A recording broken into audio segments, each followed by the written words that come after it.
So they had to like plan a, shipping time, arrival time, and all these things. And because of that, they created a relationship with this influencer.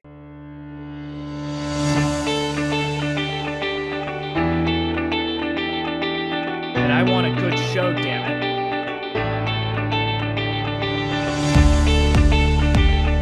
Ready for a good show? Doing awesome, yeah. I'm excited to talk to you, Angie. Thank you for having me. Yes!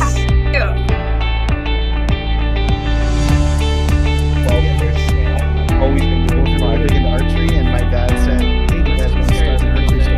Yes, that's how it was. I knew, yes, of course, let's do this together. Hello, everyone. Welcome to another episode of the E-Comm Show.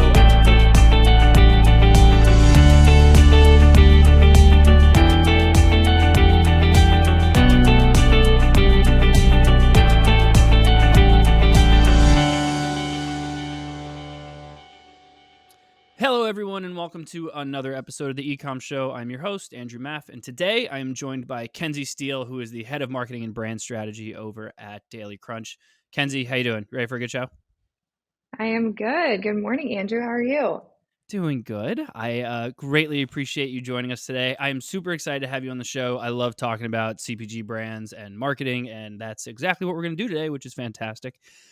So I would love to do the usual and kind of let you kick us off. Tell us a little bit about your background, obviously about Daily Crunch, and we're going to take it from there, okay?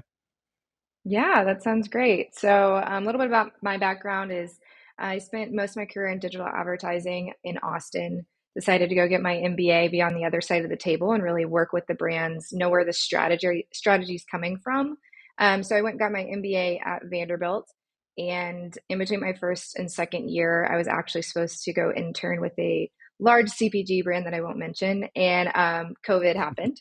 So they actually canceled the internship, which if anybody's gone through the MBA interview process, it was catastrophic in my mind because I had worked so hard to get that internship. And I'm here in Nashville. And so I was just going to kind of do a project basis summer, just get a lot of experience. And I got connected with Daily Crunch, and they launched in March of 2020. Great time to launch a business.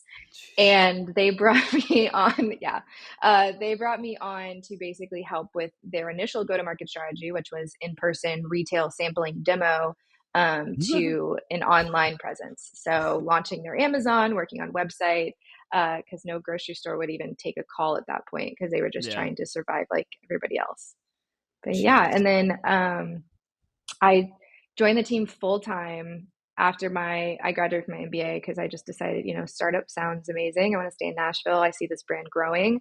And so came on as their first employee in July of 21. And I've been with the team ever since. And now we're in over 5,000 stores, launching in Target in a month. And it's just grown like crazy. And it's been an amazing journey. So yeah, that's where we are now.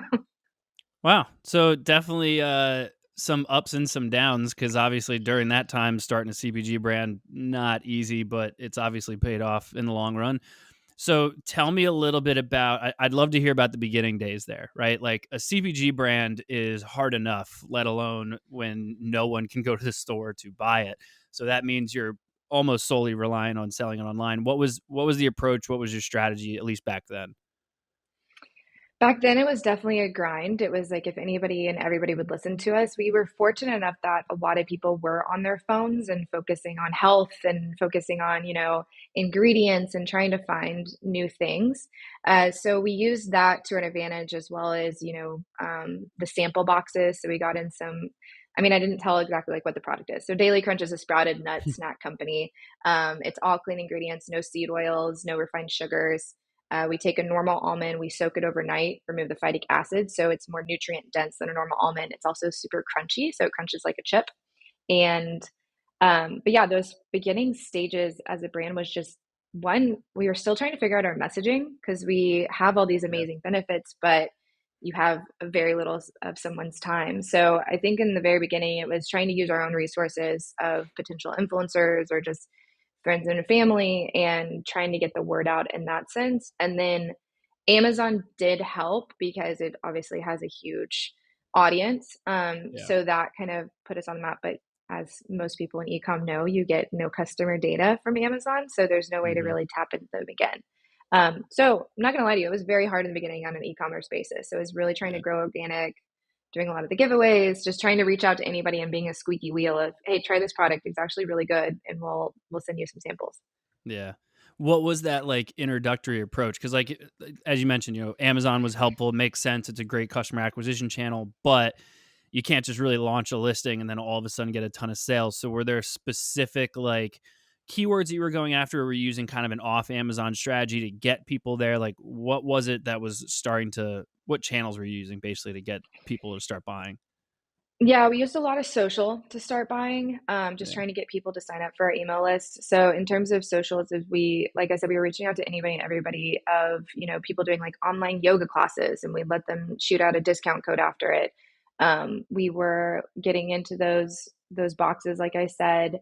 Um, we were trying to get on, different podcasts and just like getting the name out in that sense. In terms of keywords, a lot of what we were using, was just healthy snacks, nuts, what people were probably already searching for, and just, high protein. And then we also did a lot of cooking recipes. That helped a lot. A lot of people were at home Oh yeah. cooking, working out, trying to just, pass the time. So we tapped in a couple of different content creators to create recipes that included Daily Crunch that helped build a following. Wow. So what's been the approach from then through now? How much of that has changed now? I mean, you mentioned you're in over 5,000 stores, so you're not so reliant on the e-commerce side. How has the strategy changed? The strategy's changed a bit, just because retail has grown so fast, and we use a lot of our website now as learnings, teaching, just like when people want to learn more about the brand and learn more about our mental health give back, learn about the process, because it's really hard to explain phytic acid on a bag. Yep. So just using the website as a lot of more informational. um, a lot of our, where our startups, our budget is not massive. So a lot of that, now that we're allowed to demo in stores, getting people to try it there. We've used the website. We just launched like a free nut sampling. So people um, can tap into the website and send themselves a little, 0.5 ounce bag to just try out the product. But like I said, a lot of our efforts have turned to retail, but with companies like We Stock and Aisle, I don't know if you're familiar with either one of those, Mm-hmm. they're able to tap into retail and then bring those customers into your funnel so you can reach out to them again. Yeah. So our effort has changed, but we still have a focus on e-commerce, just not spending a ton on digital advertising. Makes sense. The so you mentioned on your site you've got kind of a smaller like sample pack that you're using, correct? Yes. Is there a fee behind that?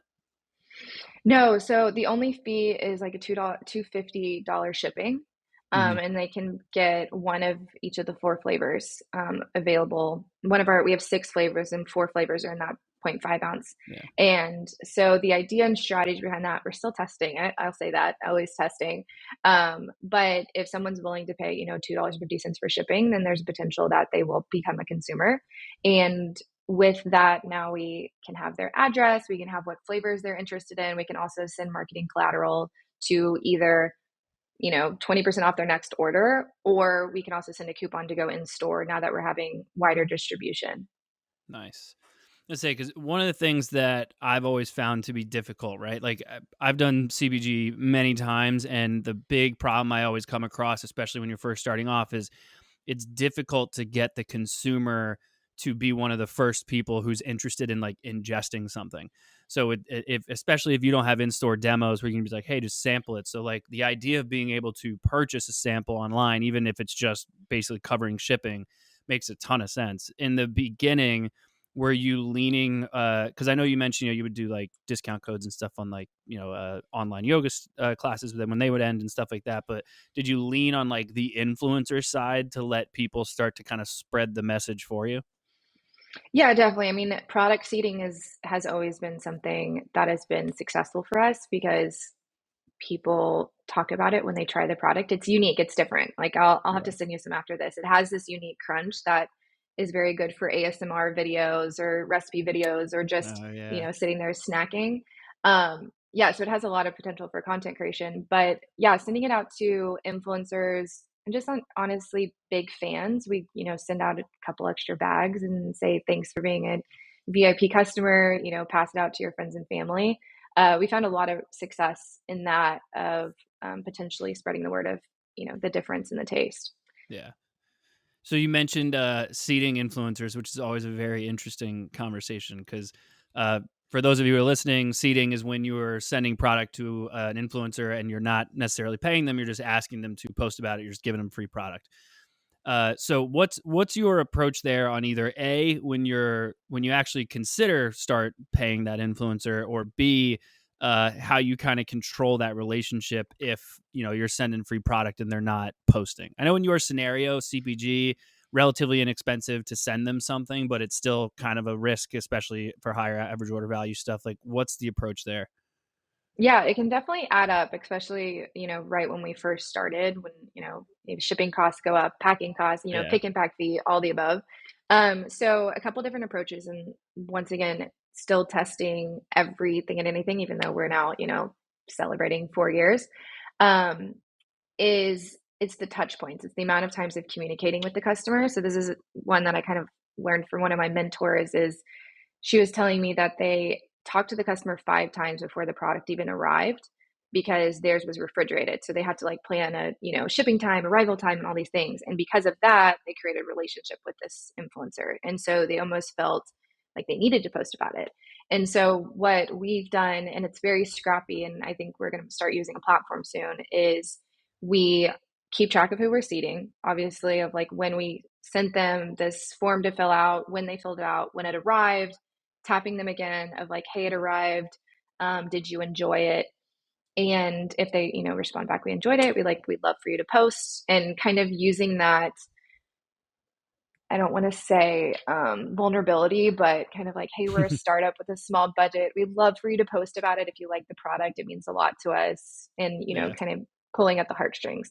And we found a lot of success in that because, like I said, it's good content. It's a pretty packaging too. So influencers and just micro influencers love it. Yeah. Have you explored actually paying influencers yet?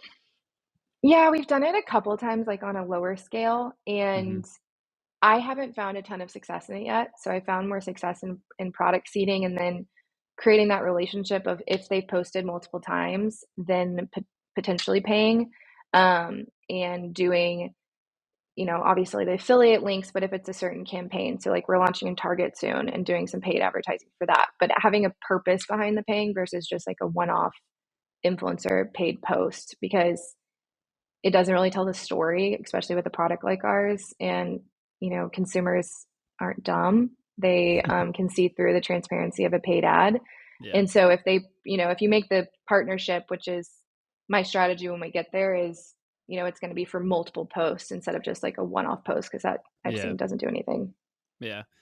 So your digital strategy right now sounds like it's pretty heavy on the social media side with some really light paid advertising. Is that simply because you really just need the brand awareness since you're starting to see a lot of kind of retail availability? Yeah, I think that's a lot of it. And then honestly, just getting people into our email flow, is because once they're in there, is we've seen a great success of, moving them along the journey, and about the product information, and about, us as a brand, about our founders, about our give back, about all the benefits, and then, potentially getting them to buy or pushing them in store. So a lot of the digital strategy is just getting them into the flow right now. Yeah. What's your approach at measuring the success of your digital marketing for your in-store sales? I know it's very difficult. Like, you can measure brand awareness, but it's more or less a vanity metric unless you can someone wants an ROI to it. I'm sure one of the founders is like, how are we Yeah. making money on it? So how do you measure the success of your digital strategy for what you're getting in retail? Yeah, and I think a lot of that is where these digital couponing comes in, Mm-hmm. because they, it's the QR code of where they're scanning, and then with the aisle and the we stock, you can see exactly if they purchase, and then they'll send the receipt back. You can see exactly where they purchased. So there's that, and then right now we don't have a national distributor other than like CVS, and so when we've worked with like a Wegmans up in the Northeast influencer. And so we were able to see the success of, how many she sent me, obviously, like impressions and all that, and then where she's located, where she was pushing in store. So I can look at a store by store basis. Same with Target, going to look at a store by store basis. But I would say the most actual like ROI I can see is when I'm using those apps like WeStalker or Aisle with the digital couponing. Yeah. With the influencer you just mentioned, all the other influencers we talked about, at what have you started kind of turning them into affiliates? At what point did you turn them into affiliates? If you did, like what's that approach when you start just giving them commission for sales? Yeah, I mean, a lot of influencers that are at a certain point are not interested at all in an affiliate link. It's just one more thing they have to deal with. They usually, if they're larger, they won't do it unless it's, you know, a large brand with they're going to make massive traffic on. We have a okay AOV. Like our AOV right now is sitting at like 55 to 60 for a CPG brand. But they're working with some companies that have 200 plus AOV, and so they obviously like that commission better. But to answer your question originally is, we offer it up to most people that are, VIPs or, made a lot of purchases, referrals, because it doesn't hurt us at all with the affiliate programs we have set up. It's, we have different tiers on commission if they're a nutritionist or a dietitian or a higher influencer, like they are in a different tier than if it's just like a micro influencer or something like that. So I'm pretty open to giving most affiliate links because at this stage it's still helping with brand awareness. Yeah. What about from like a loyalty program perspective? Is that something that you guys have implemented, and is that both digital and retail? Yeah, so we it's a very small team. So I just hired on like my first marketing person. And I think with that, you try, as a brand, you want to do everything and anything. And so we were like, yeah, we definitely need to do a loyalty program, and took it on until we were ready. And it just wasn't beneficial for the program we were using. And so we actually scrapped it and now are back in strategy mode of figuring out what we should do for a loyalty program. And we just honestly did a massive survey with the consumers and coming up with that minimal viable product. And all they really care about is discounts and free shipping, which we had all these crazy ideas of, cooking classes, Shopify or Spotify playlists, like all these fun things, but minimal viable product. They just want discounts and free shipping. So we'll be launching that this summer, of just getting it back on, creating that loyalty, because we have subscriptions, but not a true Crunch Club is what it's going to be called. So now we have merch and all the fun stuff. So nice. How heavy does the subscription side? How well does the subscription side do on the website versus just kind of the one-off purchases? It's okay. It's not as good as subscription for Amazon. We've definitely seen subscriptions growth really strong there. I think subscriptions for us is something I definitely want to lean into more, because I see some people that have, purchased 30 plus times, but they have no interest in going on a subscription. I don't know why. They even come on every month, and like I've almost personally reached out and been like, hey, do you want to go on subscription? It's like, it's easier for you and you get a discount, and they just have no interest. So that's something I definitely want to build, but it hasn't been a huge interest from our consumers right now of building subscription. I have talked to another brand I admire, and we're going to be in their subscription box, is Coconut Cult. I don't know if you've heard or talked to them. Yeah, they've killed it on their subscription. And so just kind of, it's always looking at other brands and figuring out what works for them and how we can translate it to us. So with the loyalty program, hopefully increasing subscriptions. Yeah. What is your approach on the Amazon side? Because to your point, you don't get any of the customer data. You do have the creator connections if you're pushing influencers there and stuff. But at the end of the day, like, I mean, in my opinion, it's more of just a customer acquisition channel. But what's been your approach? Are you just kind of letting it be siloed as its own sales channel? Yeah, it's kind of siloed as its own sales channel. If we have a lot of people in our email flow that haven't purchased for X amount of days, then we'll push them on Amazon and, do that. We want to push them to website more because our margins are way better on website than Amazon. For Amazon, at first, I looked at it as almost as a marketing expense, because a lot of people went there versus Google to read reviews about our product, to learn more about it. and just wanted to just be on there and building up a customer basis there. It's definitely its own sales channel. Like when I think of D2C, I completely separate the two. And it has this massive potential for growth with honestly a lower cost per acquisition that I've seen than it was for website. So yeah, it's makes up probably like 10 to 15% of our overall business. Yeah. Yeah, I mean, it makes sense. I find it to be a great channel for people to learn about new stuff, but being reliant on it, like the margins are rough, and then It's you don't get hard. any customer data. So as a marketer, I'm just like, I don't have anything to work with. It's boring. Yeah, it's really But hard. You kind of just have to like watch it and let it go, and then hopefully you get to a point where you make a good profit on it, which is hard.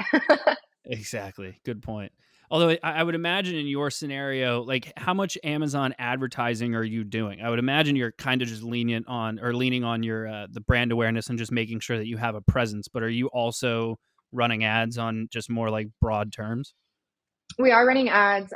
It's a combination of broad terms as well as, competitor set. And we test out a lot of terms on Amazon right now, Mm-hmm. just of seeing, what trends of random ones of like, okay, the Blue Zone diet, when that kind of became big, was that actually a search there? But yeah, I think we have I have an Amazon vendor, so they can talk more detail on it, but definitely an advertising strategy there from broad to competitor base, and it's done well for us so far, and just kind of figuring out our messaging on Amazon too. I take it all into account of what do consumers looking for and what do they actually tap into and buy for. Yeah, makes sense. Kenzie, thank you so much for being on the show. I don't want to take up too much of your time. I know you're super busy. I'd love to give you the opportunity to let everyone know where they can find out more about you and, of course, more about Daily Crunch. Yeah. Well, like I said, we're launching in 25% of Target stores on May 19th. So we can find us there. We're at CVS, Wegmans, all of the West Coast, mainly all of your fun natural stores. But we're also on our website, dailycrunchsnacks.com. And if you use code, I'll make one up right now and go put it on right after this. But E-Comm 20, and I'll put in a 20% off your order. But yeah, thank you so much for having me. This is great, and any chance I can get the Daily Crunch word out. Beautiful.